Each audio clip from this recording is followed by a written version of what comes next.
Kabanata 2656. Damdamin ng Atlantes. Ano ang napakahusay tungkol sa Golden Family? Napakaganda ng Surui. Ang Golden Family. Aling gininto ang pamilya? Mayroon lamang isang gininto ang pamilya sa mundo, at iyon ay ang Atlantes.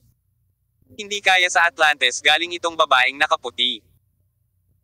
Gayunpaman, kung ito ay si Castilian o Goslan, ang relasyon sa pagitan ng dalawang pangunahing tagapagmana ng Golden Family at Surui ay masasabing napakahusay, at walang ganap na pagpatay. Ang puso ni Surui, ngunit ang babaeng nakaputi ay hindi lang gustong patayin si Surui, kundi halos patayin din ang Military Division at Victoria. Talagang taliwas ito sa nakagawian ni Castilian. Nang marinig ito ni Surui, ang babaeng nakaputi ay tumayo mula sa lupa at pinunasan ng dugo sa gilid ng kanyang bibig. Ngayong alam ko na, hindi na ako magsasabi ng marami, sana kaya mo ito, kung ikaw lang. Tanggapin mo. Kamay, baka bitawan ka pa ng Atlantes, kung patuloy kang makihalo. Dahil kinaladkad ni Surui ang babaeng ito. Hindi na niya maipagpatuloy ang pag-atake sa harapan ng karaniwang araw. Kaya, ang presyon ng mga mersenaryo sa karaniwang nakakapasong araw ay lubhang nabawasan. At pinahihit nila ang kanilang mga baril at sinimulang puntiryahin ang mga babaeng nakaitim na naglakas loob na singilin sila.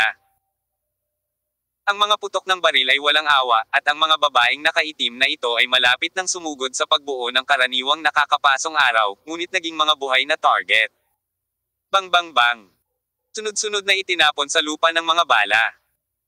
Ang babaeng nakaputi ay tumingin sa eksena, muling sumigaw, at sumugod patungo sa karaniwang nakakapasong araw. Saan pupunta? Mababang sigaw ni Surui, at ang kanyang kanang paa ay nahugot na parang kulog, na tumama sa likod ng babaeng nakaputi. Sa pagkakataong ito, tulad ng isang saranggola na may putol na tali, lumipad siya ng mahigit 10 metro palayo, nag-spray ng dugo habang lumilipad, at pagkatapos ay bumagsak ng husto sa lupa. Ang kanyang damit ay nabahira ng maraming alikabok at dugo, at halos imposibleng makita ang orihinal na kulay. Hindi mo kayang bayaran ang gininto ang pamilya. Puno ng pananakot ang mga salita ng babae. Nanunuya si Surui. Iniligtas ko lang ang iyong buhay dahil sa katotohanan na ikaw ay isang gininto ang pamilya, kung hindi, sinipa kita hanggang sa mamatay sa pamamagitan lamang ng sipa na iyon. Ayon sa paghatol ni Surui, ang babaeng nakaputi ay dapat na Panginoon ng Cetaphil. Ang mga galaw at gawain ng dalawa ay eksaktong pareho, ngunit ang kanyang lakas ay mas mataas kaysa sa Cetaphil. Noong nakikipaglaban siya sa Cetaphil kahapon, naramdaman pa rin ni Surui na napakapamilyar ng galaw na ito, na parang nakakita siya ng anino ng isang tao. Ngayon na iniisip ko ito, ang mga paggalaw ni Castilian at Goslan ay halos kapareho nito. Gayunpaman, dahil masyadong nababago ang pisikal na kalidad ng dalawang pangunahing tagapagmanang ito, mas malakas sila kaysa sa babaeng nakaputi at Cetaphil. Dahil alam mo na miyembro ako ng Golden Family. How dare you? Nagsasalita ang babaeng nakaputi, nang lumingon siya, nakita niya na ang lahat ng kanyang mga tauhan ay namamatay, at nagmamadaling sinabi. Bilasan mo, hayaan silang tumigil sa pakikipaglaban. Ito ang maalamat na sitwasyon ng hindi makilala ang sitwasyon. Kinagat ni Surui ang kanyang mga labi at ngumiti. Kung nagmamakaawa ka sa akin ngayon, maaari kong isaalang-alang na palayain ka. Bilasan mo, tigilan mo ako. Ang babaeng nakaputi ay tila hindi nagtanong kahit kanino, kaya hindi siya makapagsalita. Palagi niyang pinagmamalaki si Surui noon, ngunit ang paghiling sa kanya na magmakaawa sa sandaling ito ay mas hindi komportable kaysa sa pagpatay sa kanya. Sabi ko hindi mo talaga naiintindihan, o nagpapanggap ka na hindi mo naiintindihan. Kung natatakot ako sa Golden Family, nanginginig na ako sa takot. Ganito pa rin ba? Ang ekspresyon ni Surui ay naglalaman ng isang pahiwatig ng with a mocking sneer. Kaya lang, sa loob ng ilang pangungusap na ito, ilang babaeng nakaitim ang natamba ng mga bala. Pakiusap, kung hindi, mamamatay kayong lahat. Pinaikit ni Surui ang kanyang mga mata, at ang liwanag na sapat na para masaktan ang mga mata ng mga tao ay pinakawalan mula rito. Matapos makita ang gayong mga mata, ang katawan ng babaeng nakaputi ay hindi maiwasang manginig. Ito ay tila isang mapanlinlang na tingin na nakatingin sa mga karaniwang tao. Dati, itong babaeng nakaputi ay nakakita lang ng ganitong klase ng tingin kay Castilian, isa siyang tunay na henyo. Ngunit sino ang binatang ito para magkaroon ng ganyang mga mata? Dahil sinabi mo na miyembro ka ng Golden Family, kailangan kong pumunta sa Golden Family para humingi ng paliwanag. Lumapit si Surui sa babaeng nakaputi. Tumingkayad, nakangiti sa ibabaw, ngunit ang kanyang mga mata ay malamig. Maniwala ka man o hindi, kung hindi ako mabigyan ni Castilan ng sagot na kasiya siya sa akin, wawasakin ko ang Atlantes. Wawasakin ko ang Atlantes. Matapos marinig ito, nagsimula pang ang maghinala ang babaeng nakaputi na may mali sa kanyang tenga. Sa kanya tila ang Atlantes ay sadyang walang talo. Sa oras na ito, ang taong ito ay talagang nagsabi na ang Atlantes ay gibain, na lampas lamang sa langit. Sa palagay ko, kapag ganito ka, mas mabilis kang mamatay. Sabi nung babaeng nakaputi. Talaga, nakangiting sinabi ni Surui. Kung ito ang kaso, naniniwala ako na ang iyong mga nasasakupan ay dapat mamatay ng mas mabilis. Ang sabi, pinitik niya ang kanyang mga daliri, mukhang napaka-relax. Kung susuko ka ngayon, ang paghahanap mo ay magliligtas sa iyong buhay. Nawala ang hukbo. Ang buong hukbo ay nalipol. Ang babaeng nakaputi ay nanginginig ng hindi mapigilan nang marinig niya ito, ngunit isang malakas na malamig na kinang ang lumitaw sa kanyang mga mata. Haha, kung ganoon nga, mas mabuting patayin mo ako. Ang kaluwalhatian ng gininto ang pamilya ay kailangan kong bantayan. Lalong lumakas ang mapang-asar ng ngiti sa mga mata ni Surui. Narito ka ba para magbantay? Tinapik mo ang iyong sarili sa dibdib at tanungin ang iyong sarili, sino ka mula sa Golden Family? Pagkatapos ng isang paghinto, nagpatuloy si Surui. Para maging mas seryoso, isa ka lang aso. Nang marinig ang mga salita ni Surui, ang babae ay nanginginig sa galit, ngunit ang sumalubong sa kanya ay ang kutsilyo ni Surui. Bang! Ang kamay na kutsilyo ni Surui ay nilaslas sa likod ng leeg ng babae, ang huli ay inikat ang kanyang mga mata ng katutubo, pagkatapos ay tumagilid ang kanyang ulo at bumagsak sa lupa. Sa oras na ito, sa open field, marami nang nakahiga. Ang karaniwang nakakapasong araw ay tumigil sa apoy. Maliban sa wala pang 10 tao na sumuko, ang iba sa mga babaeng nakaitim ay pansamantalang nawala ang kanilang pagiging epektibo sa pakikipaglaban kahit na hindi sila patay. Pagkatapos ng lahat, kapag ang distansya ay bukas, walang banta sa mga maiinit na armas na walang mga kamay. Papalo lang sa ulo. Tiningnan ni Surui ang sitwasyon sa pinangyarihan. Umiling, at sinabing, ito ay talagang isang labanan na hindi marunong maawa kay Xiang Xiao, napakaraming magagandang babae dito, bakit handa kang bumaril? Deserve mong maging single habang buhay. Tawa ng tawa ang mga sundalo ng Standard Sun sa kanyang biro. Ano ang susunod nating gagawin? Tanong ni Wang Yingwo. Mag-impake ka, at pagkatapos ay halika at makipag-usap sa akin. Sabi ni Surui, muling pinaikit ang kanyang mga mata. Pagkarating ni Varga at Pel, ganap na natapos ang labanan. Nang makita ang eksena, si Varga, na maraming beses nang nasa larangan ng digmaan, ay hindi napigil ang sumimangot. Ulo. Sobra na. Tinapik niya ang kanyang noo at sinabing, sino ang mga taong ito? Tinulyapan siya ni Surui, pagkatapos ay ngumiti. Natatakot ako na kung hulaan mo ng 10 beses, hindi mo ito mahulaan. Pagkatapos ng isang paghinto, hindi niya hinayaang magpatuloy sa hula sina Varga at Pellet, ngunit direktang sinabi ang sagot. Ang mga taong ito ay lahat mula sa Atlantes, at sinusubukan nilang suportahan si George Hill sa trono at maging tagapagsalita para sa kanilang mga interes. The more truth is, the more ang mas nakakatakot. Ano? Totoo ba ang sinabi mo? Matapos marinig ito, hindi makapaniwala si Vargar sa kanyang mga tainga. Masyadong mainit ang balita ni Surui. Tinali pa nila ang Atlantes. Sa Europa, kakaunti ang hindi nakakaalam ng pangalan ng Atlantes. Bagaman ang pamilyang ito ay natutulog sa ilalim ng tubig sa loob ng halos 1,000 taon, pagkatapos ng lahat, sila ang humubog sa kasaysayan ng Europa. Kung tutuusin, bagamat lihim ang mga ito sa mundo, sa mga nakalipas na prosesong pangkasaysayan, kung maingat kang maghuhukay, tiyak na makikita mo ang anino ng isang miyembro ng gininto ang pamilya. Sa nakalipas na ilang daang taon, kahit na ang Atlantes ay natutulog, ang maalamat na kulay ay hindi nabawasan, ngunit ito ay naging mas at mas matindi. Alam ng bawat European na ang Atlantes ay hindi nawala, at lahat ay gustong makita ang mga gininto ang miyembro ng pamilya.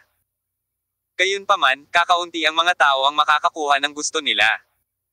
Kahit na ang isang Special Forces Commander tulad ni Varga ay palaging may espesyal na pakiramdam para sa Atlantes. Kaya pagkatapos marinig ito ni Surui, lumitaw ang kanyang mga mata na hindi maitago ang pagkagulat.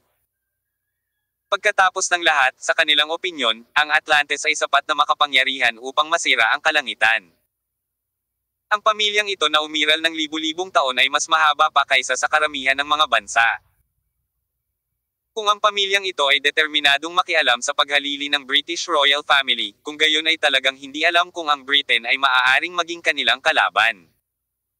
Oo, bilang Vargar, walang ganoong pagtitiwala. Tama, ito ay Atlantes. Sa tingin ko ang mga ambisyon ng pamilyang ito ay unti-unting nabubunyag. Nakangiting sabi ni Surui. Ano ang gagawin nila? Kung magagalit ito sa UK, maaari itong maging isang talo-talo na sitwasyon, sabi ni Vargar. Nasa panganib ang kayamanan at kayamanan. Sa proseso ng pagkuha ng kayamanan sa Atlantis sa nakaraan, kung mas desperado ka, mas makakakuha ka ng mas malaking tubo kaysa sa inaasahan. Pamilyar sila sa ganitong bagay. Pagkatapos ng isang paghinto, idinagdag ni Surui, sa totoo lang, sa buong kasaysayan ng Britain na naging isang imperyo kung saan hindi lumulubog ang araw, hindi ba ganoon din?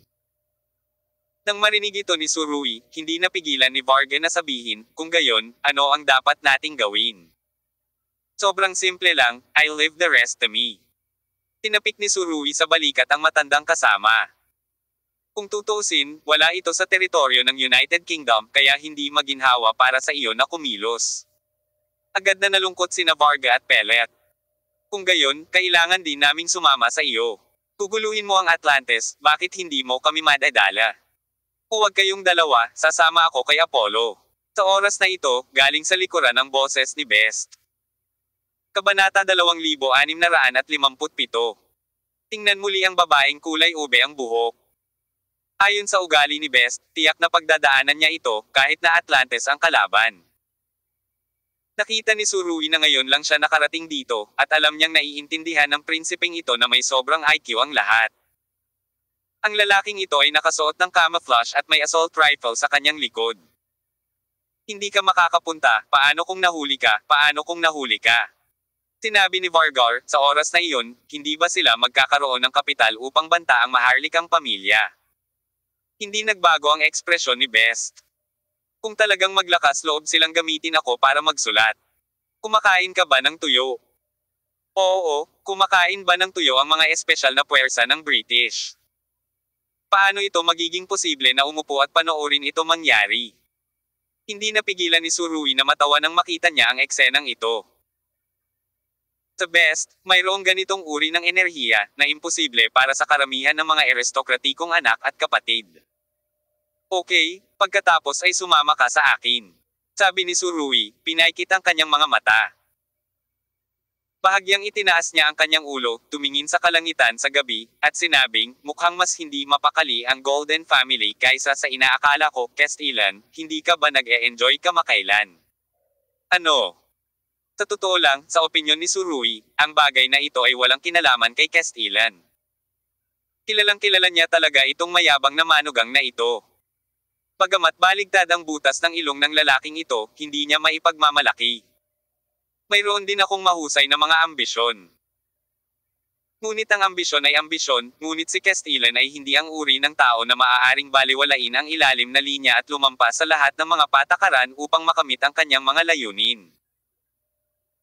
Tulad ng para sa pagsuporta kay George Hill ang pagiging nasa pinakamataas na posisyon at pagiging koro ng prinsipe ng United Kingdom ay kabilang sa slant ng espada, hindi ang estilo ni Castellan.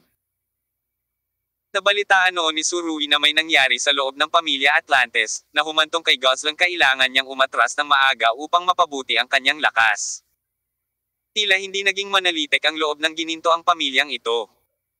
Umiling si Surui, inalis ang magulo niyang mga iniisip, at pagkatapos ay saglit na sinuri ito. Kung ano ang susunod na mangyayari, nalaman niyang ang malalaking isda na malapit ng mahulog sa lambat ay mas malaki sa inaakala niya. Let's go now? I really want to find an explanation. Mukhang medyo impulsive si Best sa oras na ito.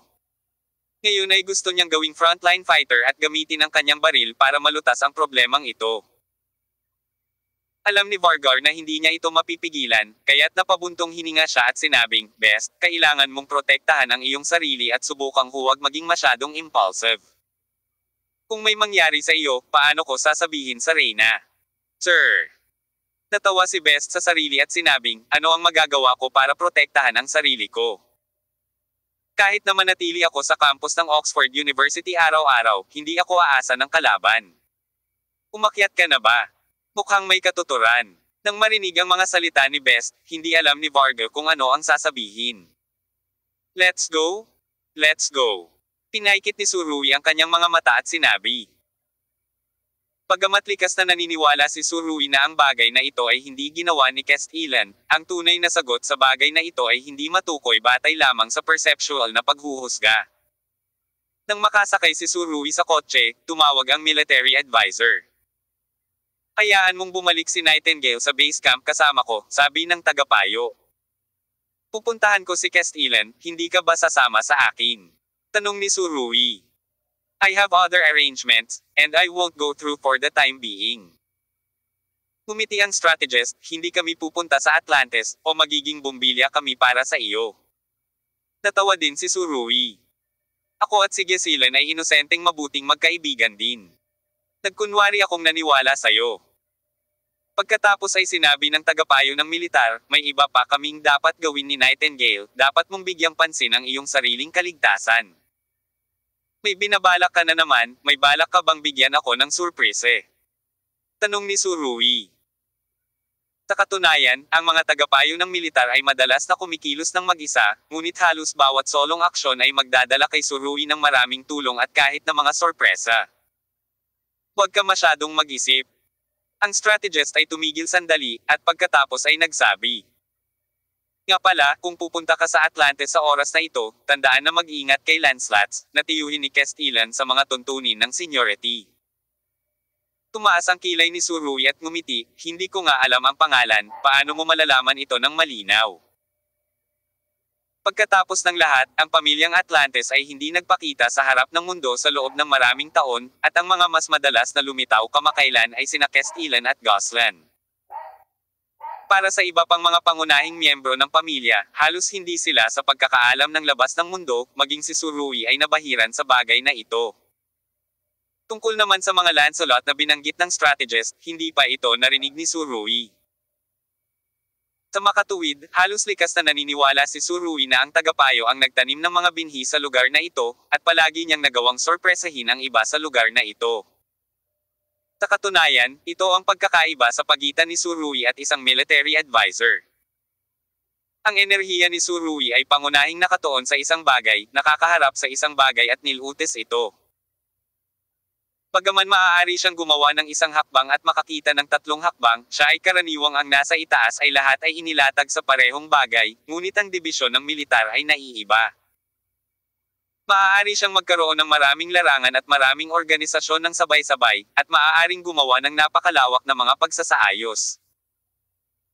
At ang strategist na naghuhukay ng isang buta sa gininto ang pamilya sa oras na ito ay nagbigay kay Surui ng isa pang sorpresa. Ang strategist ay dapat na nagpasok ng isang pako sa loob ng pamilyang Atlantis. "May iba pa bang ipaalala sa akin?" tanong ulit ni Surui. "Kung ang kalaban ay ang Golden Family, pagkatapos ay maghanda para sa isang matagal na digmaan," sabi ng strategist. "Naiintindihan ko." Pumayag si Surui at ibinaba ang tawag. Pagkatapos ng lahat, ang Lancelot na ito ay tiyuhin ni Castellan, at mayroon siyang napakataas na katayuan sa loob ng Golden Family. Napakahirap talagang pabagsakin ang gayong tao. "Baka hindi na kayo makapag-usap this time." Tumingin si Surui kay Best na nakaupo sa passenger seat at sinabing. Hindi talaga seseryosohin ni Lancelot si Best. Dahil may ideya na ang kabilang partido na ibagsak si Best, sa pagkakataong ito, maaaring si Best na ang kambing. Gayunpaman, alam na alam ni Surui ang ugali ni Best, at alam niya na ang kabilang partido ay isang lalaki na alam na may mga tigre sa kabundukan at gustong pumunta sa bundok. "Imposibleng lunokan ang iyong boses. Makakakuha man ako ng paliwanag o hindi, kailangan kong makilala ang taong gustong bumagsak sa akin." Isang kabagsikan ang pinakawalan sa mga mata ni Best. Nang makita ang hitsurang ito, alam ni Surui na magiging seryoso ang kanyang Royal Highness. Ito ay talagang hindi mabata. Gayunpaman, para kay Surui, wala ring dahilan para umatras. Naniniwala ako na sa lakas ng Lancelats, talagang imposibleng hindi malaman ang relasyon ni na Victoria at Surui bago magsimula. Ngunit sa pagkakaalam nito, pinili pa rin niyang gawin ito ng walang ingat, na nagpapakita lamang na wala siyang pakialam kay Surui. Ang organisasyong ito ng kababaihan ay isang sangay ng puwersa ni Lancelats. Sa kasalukuyan, tila hindi simple ang sangay na ito, at least mapapabuti nito ang lakas nito sa pamamagitan ng pag-inom ng gamot. Sa madaling salita, mayroon silang isang malakas na kakayahan sa siyentipikong pananaliksik. Siyempre, ang kakayahang pangagham na pananaliksik na ito ay maaari ding hindi mapaghihiwalay sa templo ng kamatayan. Kinakabahan ka ba? Biglang lumingon si Surui at nagtanong. Sobrang kinakabahan ako. Galit na sabi ni Best, I still don't believe that Atlantis dared to kill me directly. Iniisip ba nila na ang maharlikang pamilya ng Britanya ay tulala? Nang marinig ang pangungusap na ito, ngumiti si Surui. Naunawaan niya na pagkatapos ng pagbuo ng isang monarkiya ng konstitusyon sa United Kingdom, ang kapangyarihan ng maharlikang pamilya ay walang limitasyong hamina. Siya ang dating pinuno ng mundo. Sa ilalim ng gayong mga kalagayan, ang sinumang maglakas loob na huwag pansinin ang maharlikang pamilya ng Britanya ay tunay na mayabang. Sa pag-iisip nito, nadama ni Surui na ang maharlikang pamilya ng Britanya ay masyadong mababa. Sa katunayan, kahit siya ay medyo hinamak ang maharlikang pamilya. Sa iyong Buckingham Palace, mayroon bang dalawang master? Biglang sabi ni Surui. Tinulyapan siya ni Best na may bakas ng pagkagulat sa kanyang mga mata. Naramdaman mo na ba ito? Oo, nararamdaman ko. Nakangiting sabi ni Surui, sa sandaling inatake ko ang George Hill. Kung walang aksidente, hindi sila sasalakay, maliban kung gusto mong salakayin ang aking ina. Pinagtawanan ni Best ang kanyang sarili. Hindi ba nila gustong protektahan ka, ang maharlikang tagapagmana? Kung sakaling nasa Buckingham Palace ako, may balak ka bang patayin ka? Tanong ulit ni Surui. Depende ito sa kahalagahan ko sa kanilang mga puso. Umiling si Best, sa nakalipas na ilang dekada, kakaunti ang nakakaalam ng mga patakaran ng kanilang mga kuha, maliban sa aking ina. Isang mahinang buntong hininga ang pinakawala ni Surui. Alam din niya na si Stephanie ay nakapwesto sa posisyon ng reyna sa loob ng ilang dekada. Halos perpektong binabalanse ang puwersa ng lahat ng partido. At halos walang kaguluhan sa paligid niya, halatang napakalakas ng kanyang kakayahan, tiyak na hindi isang simpleng kabaitan o kabaitan na maaaring ganap na buod. Pinawi ni Surui ang kanyang iniisip, tumingin sa kanyang relo, at nalaman na alauna na ng umaga. Castellan, gusto kitang makita. Tinawagan ni Surui si Castellan sa oras na ito. Nagulat si Best kay Surui, at tumawa. Hindi ko inaasahan na makikilala mo si Castellan, ngayon ayos lang, kung may hinaing at may utang, direktang mahahanap mo siya para lutesin ang problema. Go! Ang boses sa kabilang dulo ng telepono ay kalmado, na may kaunting kawalang kasiyahan. Ano ang ginagawa mo rito para hanapin ako ng huli? Muntik na akong patayin sa iyo. Hihingi ako sa iyo ng mental damage fee. Mabangis na sabi ni Surui. Boom! Dirdiretsong ibinaba ni Castellan ang tawag. Hinawakan ni Surui ang kanyang ilong. Hoy, totoong personalidad yan, sabi ni Best. Sa ugali ni Castellan, wala siyang gagawin para lihim na suportahan ang tagapagmana at kontrolin ang maharlikang pamilya ng Britanya. Bahagyang naningkit ang mga mata ni Surui. Ang tunay na mamamatay tao, alamin natin ito. Hukayin mo. Pero hindi mo nga alam kung nasaan si Castellan ngayon, paano mo siya mahahanap? Sa palagay ko hindi mo mahahanap ang base camp ng Atlantis, ipagkalat ang mga kamay. Hindi ko mahanap. Maaari kang magtanong ng mas detalyado. Sa isang maliwanag na ilaw na sala, kausap ni Castellan ang isang matandang lalaki ay naglalaro ng chess. Nakaupo sa gilid ni Castellan ang isang batang babae na may purple na buhok. Kaninong numero? Tanong niya. Chapter 2658. Napakaingay ng pangalan niya. Sa opinyon ni Surui, dapat niyang makita si Castellan ngayon. So, tumawag ulit siya. Maglakas loob na ibaba ang telepono ni Lauso, naniniwala ka ba na tatapusin ni Lauso ang 10 bilyon mula sa iyong kamay? Galit na sabi ni Surui. Ganun talaga ang tingin niya. Pagkatapos ng lahat, walang nag-iisip na mayroon silang masyadong maraming pera. May kawalang katarungan at utang sa may-ari. Castilian man o Lancelats, lahat sila ay taga-Atlantes, tapos nagkamali si Lancelats. Makatuwiran para sa tagapagmana na gumawa ng kabayaran. Iniisip ko kung si Castilian ay direktang magsusuka ng dugo kapag nalaman niya ang iniisip ni Surui. Anyway, sa pagkakataong ito, hindi nilayo ni Surui na pabayaan ang Golden Family ng madali. Kung tutuusin, tila nagbibiro ang lalaking ito, ngunit sa kaibuturan ng kanyang puso ay halatang kinikilig. Pagkatapos ng lahat, kung may nangyari sa dibisyon ng militar at Victoria, ito ay magiging isang hindi mabata na bigat sa kanyang buhay. Kaya, dumating si Surui sa UK at naghanda upang alisan ng takip ang patong-patong ng katotohanan. Ngayong malapit na siya sa tamang sagot, paano siya susuko? Kung mas malakas ang kaaway, mas magiging malakas siya. Oo, tumawag ka ulit, kailangan mong malaman. Tumulong si Best. Ang lalaking ito at si Surui ay talagang pareho ang ugali, kung hindi, hindi sila magiging mabuting magkaibigan. Dito, idinagdag niya. Kung hindi ka sumagot, patuloy mo siyang hahampasin at haharas hanggang mamatay. Muling tumawag si Surui, at nang walang anumang aksidente, direktang ibinaba ni Castilian ang tawag. Tandang padamdam. Si Surui ay ganap na nagbagong anyo bilang Xiaoqiang na hindi mabugbog hanggang mamatay. Muli niyang idinial ang numero, at bamulong, hindi mo ba alam na lalong lumalakas ang loob ni Laozi? Sa maliwanag na ilaw na bulwagan na iyon, sunod-sunod na ibinaba ni Castilian ang telepono, at sabay na sinagot ang babaeng may kulay ube na buhok, siya ay napaka-nakakainis na lalaki. Bahagyang nakataas ang mga sulok ng mga labi ng babaeng may kulay ubing buhok, at ang kanyang magandang mga mata ay may maamong hitsura na parang tubig. Ang taong maaaring magpagalit sa iyo ay tila hindi isang ordinaryong tao. Siya ay napakatalino. Usually, sobrang yabang ni Castilian na walang magseseryoso. Napakahalaga niya sa kanyang imahe, at halos hindi niya ginagamit ang salitang hate sa iba. Pang-uri, ang dahilan kung bakit niya ito sinabi sa oras na ito ay nagpapakita na ang panganay na anak ng ginintoang pamilya ay walang kinalaman sa taong nasa kabilang dulo ng telepono.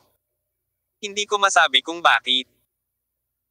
Pagkatapos makita ang malungkot na hitsura ni Castilian sa oras na iyon, tumawa ang babaeng may kulay ube na buhok, at ang kanyang kalooban, na hindi masyadong mataas, ay biglang naging mas magaan. Sa sandaling ito, muling nagring ang telepono. Ibigay mo sa akin, kukunin ko. Kusang tumayo ang babaeng kulay lila, naglakad papunta kay Castilian, at iniunat ang kanyang payat na kamay. Nakasuot siya ng parang bahay na puting damit na may mga pattern na kulay lila at ginto.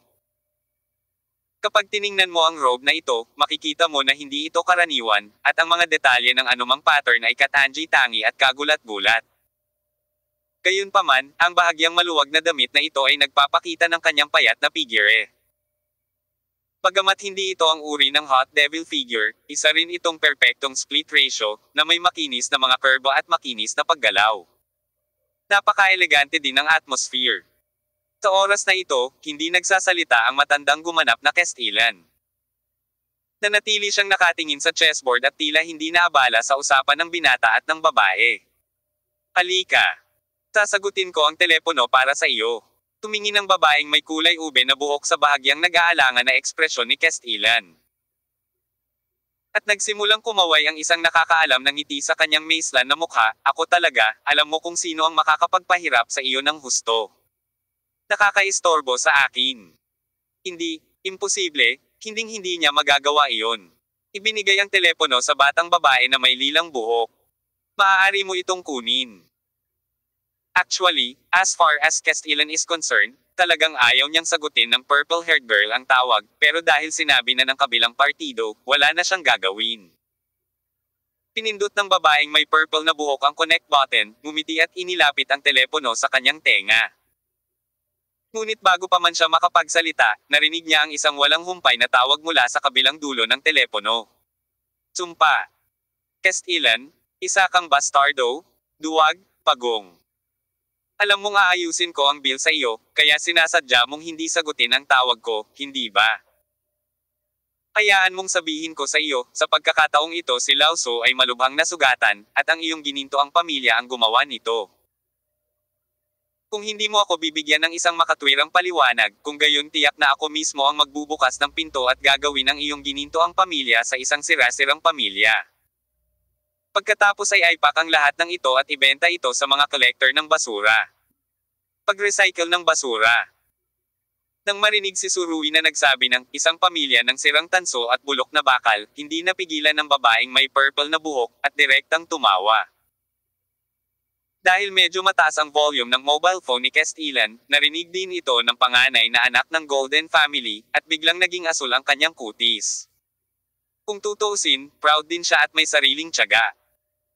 Ngayon ay, iniinsulto, ni Surui ang Atlantes ng ganito, na nagpaparamdam sa kanya ng labis na scum. At saka, sa harap ng babaeng kulay ube ang buhok, nakaramdam ng sobrang kahihiyan si Castilian. Kung tutuusin, ito ang babaeng pinapahalagahan niya. Hindi malinaw na narinig ni Surui ang pagtawa ng batang babae na may purple na buhok, at naisip na walang tunog, at patuloy na bumubulusok. Alam ko, nagtatago ka ngayon sa ilalim ng kubrekama ng isang babae. Huwag kang maglakas loob na lumabas, sa takot na mahanap kita, di ba? Lalong tumawa ang babaeng kulay purple ang buhok. Hearing, hiding under a woman's bed, natatakpan na ng mga itim na linya ang gwapong mukha ni Castilian. Sinabi ito ni Surui, hindi lang siya nagligtas ng anumang mukha para sa kanya. Bastos bastard. Hindi niya maiwasang magmura. Gayunpaman, habang sinasabi niya iyon, mas ipinakita niya na wala siyang magagawa tungkol kay Surui. Dapat mong malaman na ang panganay na anak ng Golden family ay isang taong mababa ang tingin sa mundo tuwing weekday. Ang katangian ng pagharang sa pagpatay sa mga Diyos at Buddha, ngunit maaari lamang siyang gumawa ng ganoong komento sa bastos na lalaki sa kabilang dulo ng telepono, na talagang nakakagulat. Hindi ba totoo na hindi ka nagsasalita? Pipi ka ba? Kung gusto mong aminin, sabihin mo lang at sabihin mo, Kuya Apollo, mali ako. Marami akong matatanda, baka mapatawad pa kita. Nagpatuloy si Surui sa pag-spray ng kalsada. Ngunit, sa sandaling ito, nakarinig siya ng masayang tawa mula sa kabilang dulo ng telepono. Okay ka Castilian, nagtatago ka talaga sa kama ng babae. But that's fine. Otherwise, akala ko talaga dahil lang sa mukha mong walang pakialam. Malamig sa personalidad. Si Surui ay patuloy na bumubulalas ng hindi sinasadya. Pabalik-balik na tumatawa ang babaeng kulay lila ang buhok. Sa pagkakataong ito, nagtataka ang tingin sa kanya ng matandang nakatitig sa chessboard. Sa impresyon ng matanda, tila matagal nang hindi naging masaya ang mahal na apo na ito. Tumingin siya sa kanyang apo at pagkatapos ay kay Castilian, ang kanyang matalinong mga mata ay nagpapakita ng lahat ng iniisip niya. Gayunpaman, habang tumawa ang babaeng may kulay ube na buhok, mas maraming itim na linya sa mukha ni Castilian. Hoy, Apollo, ako si Lolita. Pinipigilan ng babaeng kulay purple ang kanyang tawa at sinabing, ano ba Lolita, ikaw si Taloli, at wala itong kinalaman sa akin, bilasan mo na ilabas mo si Castilian sa iyong higaan, kung hindi, gagawin ko. Nang sabihin ito ni Surui, isang constipated look ang biglang lumitaw sa kanyang mukha. Pagkatapos ng ilang segundong paghinto, nahihirapan siyang muling nagsalita. Ano ang sinabi mo? Sabi mo? Ang ekspresyon ni Surui ay parang nasasakal sa tae, sabi mo, ikaw ba si Lolita? Nang marinig na, hihilahin na ni Surui si Castilian mula sa kama, hindi napigilan ni Lolita ang pagtawa, ngunit isang flash ng liwanag ang bumungad sa kanyang magandang mukha. Na may bahagyang pamumula. Oo, ako si Lolita. Lolita. Nang marinig ang tatlong salitang ito, naramdaman ni Surui na parang nakuryente siya, at diretsyong nahulog ang telepono sa kanyang hita. Hindi niya akalaing maririnig niya ulit ang pangalang ito. Kamusta? Narinig din ni Lolita ang tunog ng pagbagsak ng telepono, at hindi napigil ang magtanong ng 2 beses. Mukhang hindi niya inaasahan na magiging sobrang excited si Surui kapag nakita niya ito. Nagulat si Best kay Surui. Nagulat siya na may isang araw na hindi mahawakan ni Apollo, na hindi natatakot sa langit, ang kanyang telepono. Sino ang magandang babaeng kasama ni Castilian? Lalong naging curious si Best, at may matinding chismis sa kanyang mga mata. Ano pa ang ginagawa mo? Pilasan mo at kunin ang telepono, sabi ni Best. Nahihirapang kinuha ni Surui ang telepono, at inilagay ito sa kanyang tainga. Lolita, matagal nang hindi nagkikita, matagal nang hindi nagkikita. Long time no see? Hindi ko inaasahan ngayong araw na ito maririnig ko ulit ang boses mo. Nang magsalita si Lolita, ang mahahabang pilak mata niya ay malumanay na kumikibot, tila napakaganda. At nakita ni Castilan ang mukhang duwende na ito, ngunit hindi niya alam kung anong adjective ang gagamitin para ilarawan ang kanyang mood. Kung kailangan niyang makahanap ng isang salita, ito ay magiging komplikado. Matapos makita si Apollo, maganda ang kalooban ni Lolita. Alam mo, hindi pa nakikita ni Castilan ang side na ito ni Lolita. Gabi na, kasama mo ba si Castilan? Marahas na umubo si Surui, hindi kita inistorbo, di ba? Pagkarinig nito pagkatapos sabihin ito, bahagyang namula ang magandang mukha ni Lolita, at ang mood ni Castilan ay tila hindi maipaliwanag na mas maganda. Tila tuwang-tuwa siya na hindi maintindihan ni Surui. Hindi kung ano ang iniisip mo.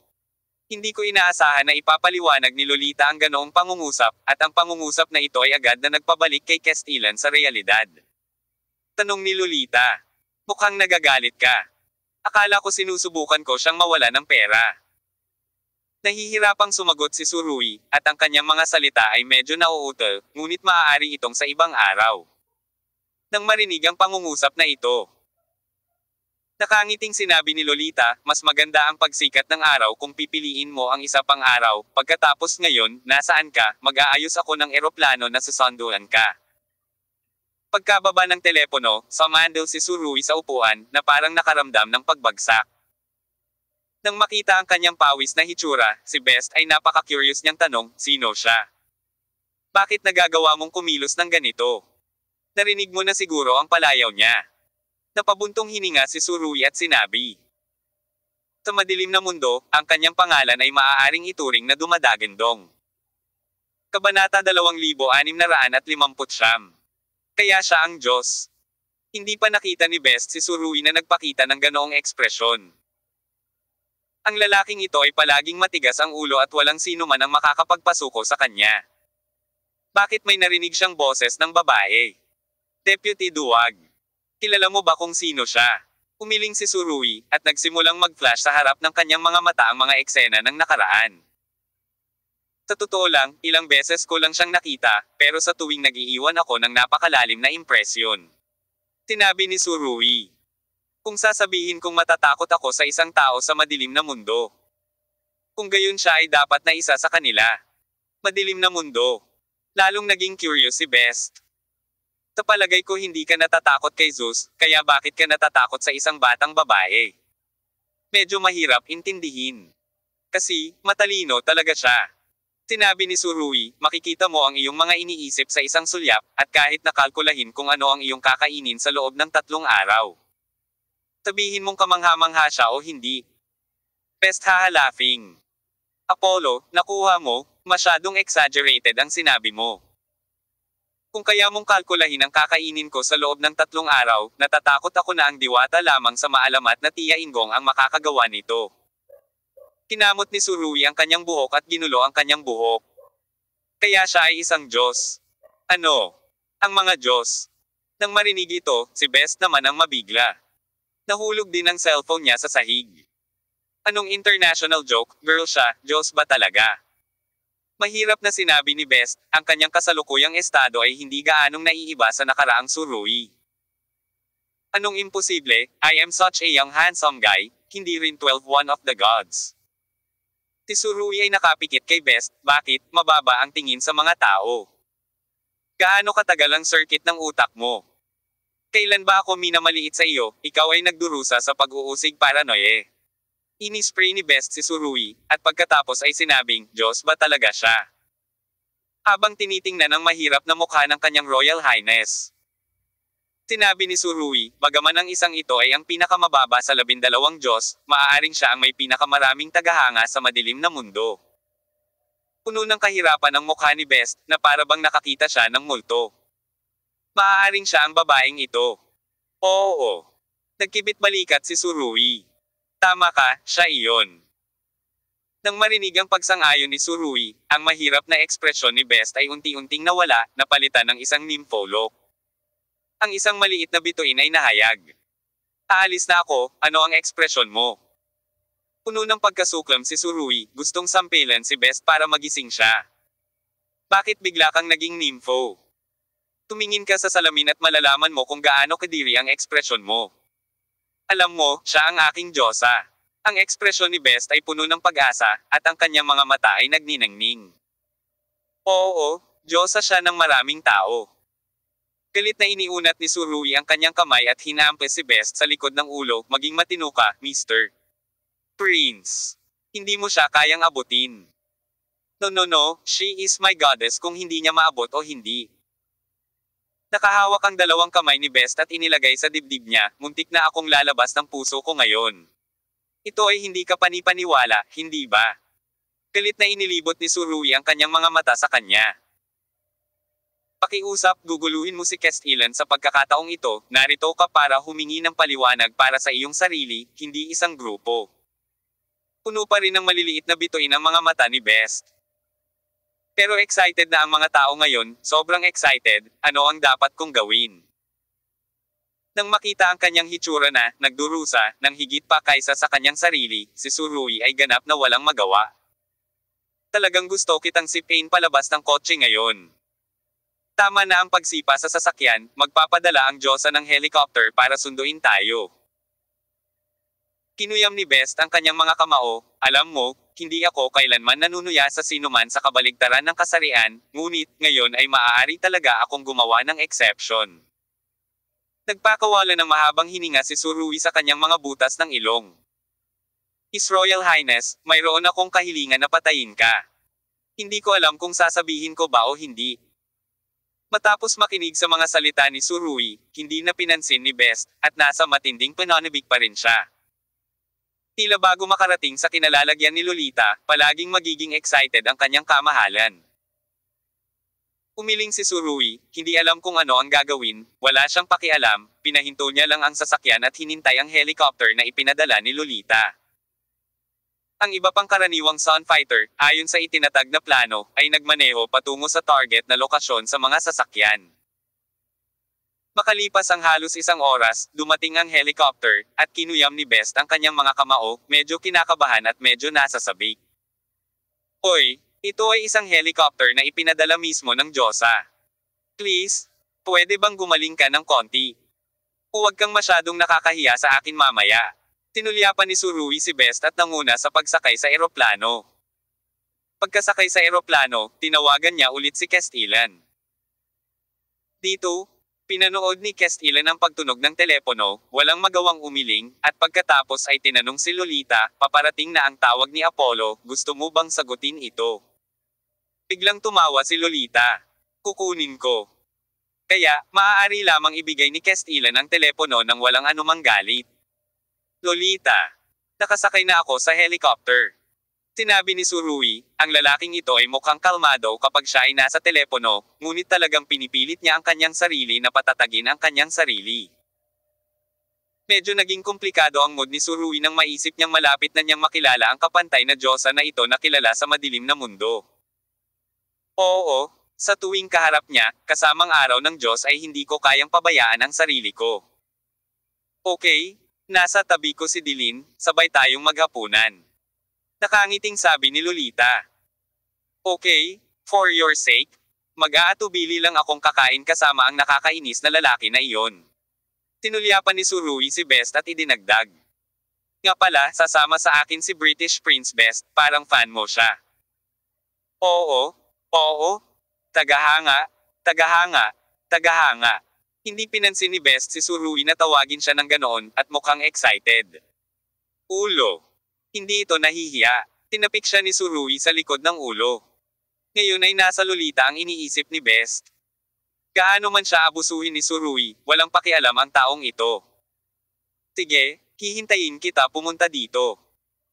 Ibinaba ni Lolita ang telepono at sinabi kay Castellan, Dylan, bakit mo sinaktan si Apollo? Marahang umiling si Castellan, nang walang sabi-sabi. Sa sandaling makita niya ang kanyang reaksyon. Agad na naunawaan ni Lolita na ang taong mayabang na ito ay hindi kailanman magkukusa na magsalita tungkol sa kanyang mga paghihirap. Kahit na siya ay nasa ilalim ng matinding presyon, siya ay nahaharap sa maraming mga problema, at hindi siya humingi ng tulong. With all due respect, Dilin, hindi talaga maganda ang karakter mo. Sabi ni Lolita, magkaibigan tayo, matutulungan kitang lutisin ang anumang problema ng magkasama. Si Castilla ay patuloy na nagmatigas na nagsabi. Hindi, ito ay isang panloob na usapin ng Atlantes, maaari ko itong lutisin. Lancelats. Sabi ni Lolita. Sa tingin ko siya lang ang nagpapasakit ng ulo mo ngayon sa loob ng Atlantes. At ang matandang nakaupo sa tapat ni Castilla ay nakatitig pa rin sa chessboard, ngunit ang kanyang mga mata may ngiti sa loob. Ito ay normal, walang maayos na buhay, Dilin, bata ka pa, kung nais mong makamit ang magagandang bagay, ang Lancelats na ito ay isang hadlang na dapat mong lagpasan. Naiintindihan ko, salamat sa iyong pagtuturo, sabi ni Castilla. Malapit na bang dumating si Apollo? Sabi ng matanda. Oo lolo, gusto mo ba siyang makita mamaya? Tanong ni Lolita. Wala na ako, narinig ko mula sa isang matandang kaibigan ko, siya ay isang napaka-interesante na bata. Tumayo ang matanda at sinabi kay Castilla. Kung mayroong ilang mga panloob na salungatan na hindi malulutas mula sa loob, maaari mo ring baguhin ang iyong pananaw at ipakilala ang kapangyarihan mula sa labas, na maaaring mas epektibo. Sinabi ni Castilla, Lolo, ibig mong sabihin. Hindi, wala akong sinabi. Hinaplos ng matanda ang kanyang mga templo. Matanda na ako para mapuyat, kaya't matulog muna tayo, kayong mga kabataan, mag-usap kayo ng mabuti. Sabi, umalis siya sa maliwanag na bulwagan. Gayunpaman, pagkaalis pa lamang ng matanda ay biglang naging awkward ng kaunti ang kapaligiran sa bulwagan. Maagang natutulog ang lolo ko ngayon, hindi niya sinasadyang umiwas. Umupo si Lolita sa tapat ni Castilla at nagtanong, saan pupunta ngayon si Goslan? Kailangan niyang mag-improve. Sabi ni Castilla. Nagpunta siya sa Kastil, hindi ba? Tanong ulit ni Lolita. Walang dapat itago sa iyo. Tumanggaw si Castilla. Siguro makakabalik siya pagkaraan ng ilang sandali, kung saan maaari niyang i-maximize ang mana ng Atlantes. Family inheritance, saglit na nag-isip si Lolita, at saka sinabing. Hindi ko alam kung ano ang tinatawag mong family inheritance, pero sana sa oras na ito, walang panganib, you better be able to stay by Goslan's gilid. Hindi ako makakapunta. Hindi siya masyadong nasa panganib, sabi ni Castilla. Gayunpaman, ang sabi ng iyong tiyuhin ay maaaring mas makapangyarihan kaysa sa iyong iniisip. Sabi ni Lolita, hindi masakit ang mag-ingat. Nakinig si Castilla at binigyan ng matalim na tingin si Lolita. Kung may nagsabi nito, baka hindi ko pansinin, pero dahil sinabi mo, kumbaga, sa panig ni Castilla, kailangan kong mag-focus. Iyon ang banal na lugar ng iyong pamilya, at ang simbolikong kahulugan ay masyadong malakas, kaya, hindi ito masyadong nasabi ni Lolita, ngunit naunawaan na ni Castilla ang kahulugan. Okay, aayusin ko kaagad. Pagkatapos magsalita ni Castilla, tumawag siya. At pumunta si Lolita sa kanyang silid, tumingin sa sulok ng silid, at sinabing, papasok ka. Pa, bakit may kakaiba akong nararamdaman? Sa sulok ng silid, mayroong isang easel, at ang isang larawan dito ay natatakpan ng pulang gasa.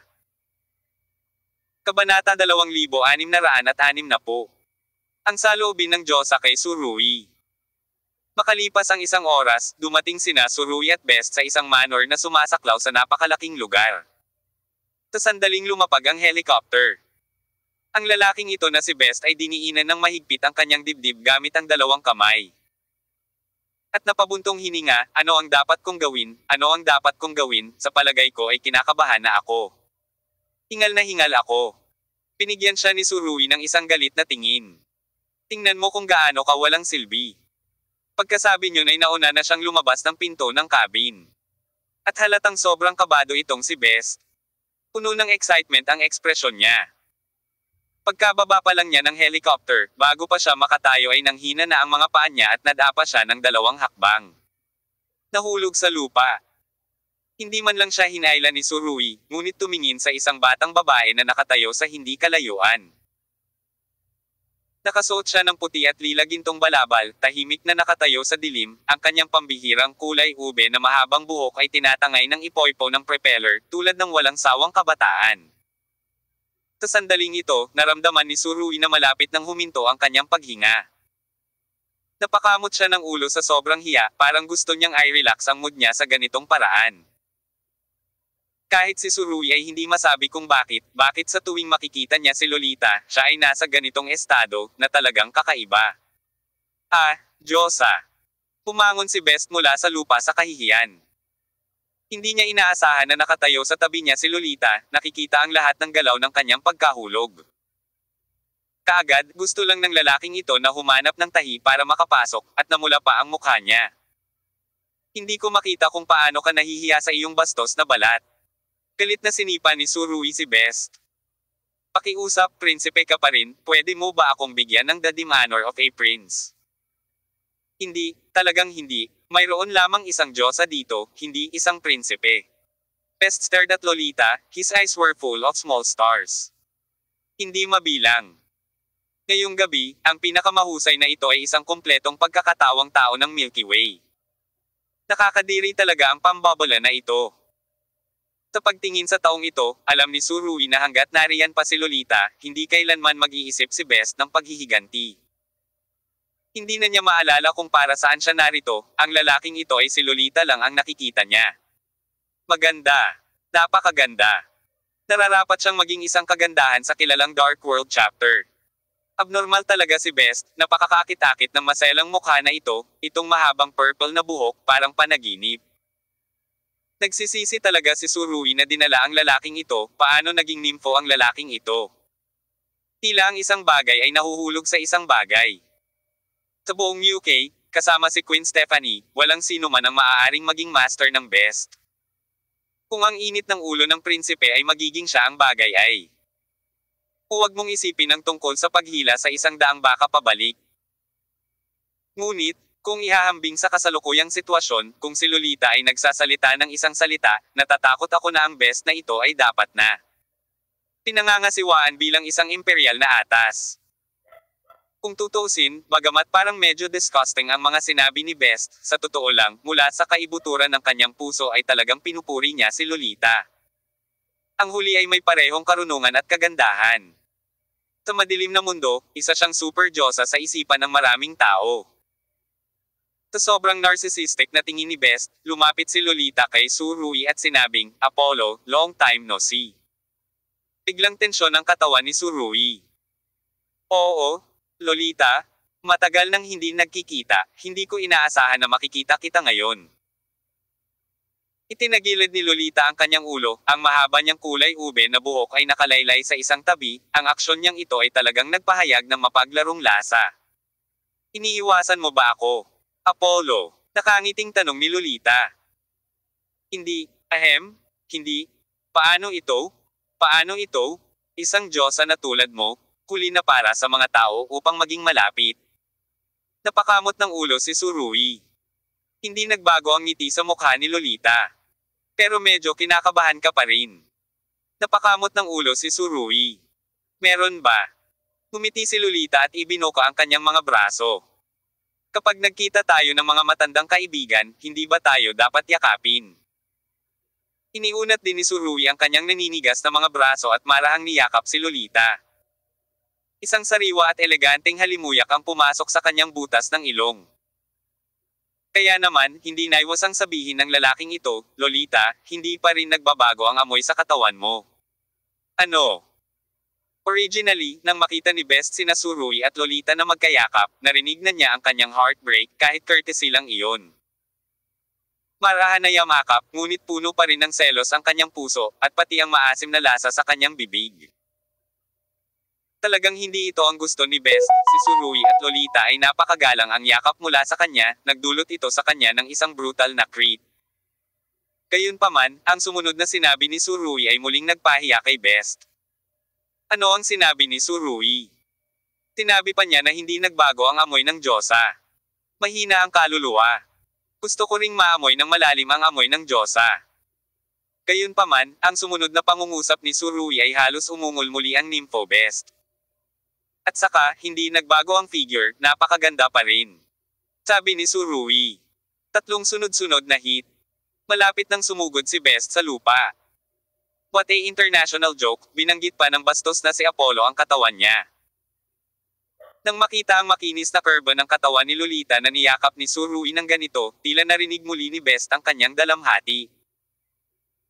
Sa sandaling ito, bahagyang itinaas ni Lolita ang kanyang maselang mukha at sinabi kay Surui, ang dahilan kung bakit mo ito sinasabi ay para magpanggap na kalmado. Sa isang pangungusap, ang pagkukunwari ni Surui ay mahinahong natanggal. Ako. Si Surui ay natigilan at hindi nakapagsalita. Okay, hindi nakita kukulitin. Bahagyang tinapik ni Lolita ang likod ni Surui. Pagkatapos ay naglakad papunta kay Best. Na nagseselos bago biglang naramdaman ni Best na tila ba nabara ang kanyang lalamunan, at ang kanyang emosyon ay biglang lumakas, at ang kanyang paghinga ay tila napipigilan. Sa sandaling ito, tila huminto ang paghinga ni Best. Diyosa. Lumapit sa kanya ang Diyosa ng ganito. Diyosa, Diyosa, bilasan mo at buksan mo ang iyong mga braso, bilasan mo akong yakapin. Parang may boses sa isip ni Best na tuwang-tuwa na sumisigaw. Akala ng lalaking ito, at sumunod ang kanyang katawan. Ibinuko niya ang kanyang mga braso ng napakaganda. Ahem. Nang makita ang eksenang ito, marahas na umubo si Surui. Kuya, anong ginagawa mo? Nang makita ang yakap ni Best, bahagyang ngumiti si Lolita. Ngumiti siya, pagkatapos ay nagabot ng kamay at sinabing, Nice to meet you, Prince Best. Sa pagtingin sa nakalahad na kamay ni Lolita, agad na nanlamig ang ekspresyon ng mukha ni Best. Lumalabas na ang Diyosa ay hindi ibig sabihin na yakapin ka sa lahat, kagandahang asal wala ring mga sexual na yakap. Halos hindi tumawa si Surui. Sa oras na ito, ang open arm na paggalaw ni Best ay kasing nakakatawa. Ano pang ginagawa mo, bilasan mo ha? Nakipagkamay kay Lolita. Sabi ni Surui, pinipigilan ang kanyang ngiti. Mabuti. Sinabi ni Best ang isang bagay na napakahirap, pagkatapos ay ibinaba ang kanyang mga braso, iniunat ang kanyang kamay, at nakipagkamay kay Lolita. Gayunpaman, sa oras na ito, ang Dowsy mentality ng prinsipe ay ganap na nalantad. Kung tutuusin, tila isang malaking karangalan ang makipagkamay sa diwata sa kanyang isipan. Mula sa puntong ito, ang prinsipeng British na ito ay talagang hindi pangkaraniwan. Nang hawakan ng kanyang kanang kamay ang kamay ni Lolita, halos mapasigaw ang dod sa tuwa. Sa totoo lang, alam din ni Surui na sa puso ng bawat lalaki, mayroong isang Diyosa, at si Lolita ang pananabik ni Best. Sa wakas nakita ko na si Lolita ngayon. Hindi niya makontrol ang excitement sa puso niya. Nakalimutan pa niya ang tungkol sa pagpatay ng ibang tao sa kanyang sarili. Tapat na para makita kung gaano siya kabaliw. Pumasok ka at mag-usap, si Dilin ay nagkataong bisita dito ngayon. Sabi ni Lolita, busy kayo, kain muna tayo. Okay. Hindi pa rin nakatiis si Best, nasasabik siya at kinakabahan, at tila hindi niya alam kung saan ilalagay ang kanyang mga kamay, at patuloy na hinihimas ang mga ito. Nang makita ang kanyang anyo, hindi napigilan ni Surui ito sandali, at muling hinampis siya sa likod ng ulo. Lumakad si Lolita sa tabi ni Surui, tiningnan ang kanyang profile, at sinabing, mukhang pamayat ka. Nawalan ka ng timbang. Ang mga salitang ito ay nahulog sa pandinig ni Best, at ito ay katumbas ng 4 na magkakasunod na kritikal na strike. Bakit ang Diyosa niya ay labis na nagmamalasakit kay Apollo? Bakit? Si Best talaga ang may ganang samuka ng dugo sa oras na ito. Medyo naging abala ako kamakailan. Napakamot ng ulo si Surui, medyo hindi regular ang pagkain. Bagamat tinatawanan ni Surui si Best, sa katunayan ang kanyang sariling pagganap ay hindi mas mahusay. Sa harap ni Lolita, palaging nasa tensyon si Surui at hindi niya kayang bitawan. Sa totoo lang, nakatingin din si Best kay Surui ng may pag-aalipusta. Siya ay pinapabore ng Diyosa, at siya ay hindi mabata. Nakakahiya sa lalaki. Sa pag-iisip nito, hindi mapigilan ni Best na ituwid ang kanyang likod. Hindi ako nakapagpahinga ng maayos pagkatapos bumalik mula sa De France Island, at nakilala kong muli ang Atlantis, at kahit sino pa ay mapapagod. Hinawi ni Lolita ang kanyang mahabang purple na buhok, at pagkatapos ay sinulyapan si Surui. Minsan maaari mong subukang i-relax ang iyong sarili. Ang pamumuhay na may napakataas na intensidad, kahit sino pa ay mapapagod ng husto. Alam ko. Mapait na ngumiti si Surui. Minsan hindi ko mapigilan ang sarili ko, gaya ngayon. Kailangan ng tulong ko. Tanong ni Lolita, ang kanyang mga mata ay parang tubig sa ilalim ng liwanag ng buwan, maliwanag at banayad, ngunit walang sino man ang maaaring baliwalain ang liwanag ng karunungan dito. Nakakatulong ka ngayon, hindi ba? Ako. Nakangiting sabi ni Surui. Nang sabihin niya ang mga salitang ito, sa wakas ay naramdaman ni Surui na siya ay medyo nakaka-relax at hindi na tense. Marahil, para sa kanya ang oras ay medyo mas mahaba, at ito ay mas makakapasok sa estado. Actually, maraming beses mo na akong tinulungan noon, sabi ni Surui. Napakaseryoso ng pangungusap na ito. Kung sa tingin mo ay nakakatulong ang mga bagay na ito, ngumiti si Lolita, sa totoo lang, mas matutulungan pa kita. Matapos marinig ito, naramdaman ni Surui na walang reaksyon, isang ngiti lang, ngunit si Best sa tabi niya ay naging mas mahinahon. Sapagkat, sa kanyang narinig, ang kaloob-loobang saloobin ng Diyosa ay malinaw na naipahayag sa pamamagitan ng pangungusap na ito. Nga pala, pumunta ako sa Huaxie para makita ka. Sabi ni Lolita, nasa baba mula sa punong tanggapan ng Bikang Group. Pagkatapos marinig ito, si Surui ang kanyang ekspresyon ay biglang naging lubhang kapanabik.